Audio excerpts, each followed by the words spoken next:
A solid cylinder of mass 50 kg and radius 0.5 meter is free to rotate about the horizontal axis. A massless string is wound round the cylinder with one end attached to it and other hanging freely. Tension in the string required to produce an angular acceleration of 2 revolutions per second square is. So torque formula ఏంటిది? Torque equals to RF. R is perpendicular distance and F is force. కాకపోతే ఇక్కడ ఏం చేస్తున్నాం, ఆ సిలిండర్ని ఒక స్ట్రింగ్కి attach చేసి దాంట్లో ఒక యాంగులర్ యాక్సిలరేషన్ ప్రొడ్యూస్ చేస్తున్నాం. సో దానికోసం ఏమవుతుంది, టార్క్ ఈక్వల్స్ టు ఈ ఎఫ్ ప్లేస్లో ఏం తీసుకోవాలి, మనం టెన్షన్ తీసుకోవాలి, టెన్షనల్ ఫోర్స్. అండ్ ఈ ఆర్ ప్లేస్లో ఏం తీసుకోవాలి, పర్పెండిక్యులర్ డిస్టెన్స్, దాని యొక్క రేడియస్ అవుతుంది. అప్పుడు టార్క్ ఈక్వల్స్ టు టీఆర్ అవుతుంది. సో మనకు ఒక ఫార్ములా ఉంది, torque equals to I alpha అని.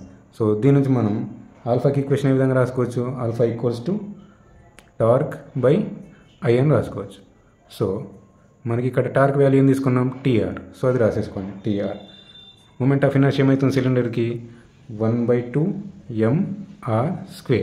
సో దీని నుంచి మనం టార్క్ టెన్షనల్ ఫోర్స్కి ఈక్వేషన్ రాసుకుంటున్నాం. ఏ విధంగా వస్తున్నప్పుడు tensional force equals to this 1/2 m² moves to this side alpha and this r comes to down side, and finally you will get 1 r get cancel here and you will get mr alpha divided by 2.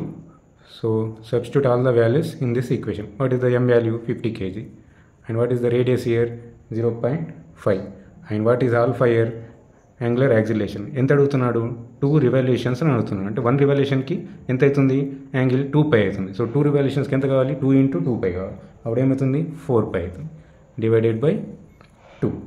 So దీన్ని sort out చేసుకుంటే మనకి ఎంత వస్తుంది value, T equals to 157 newton వస్తుంది. So which one is the right one, option D.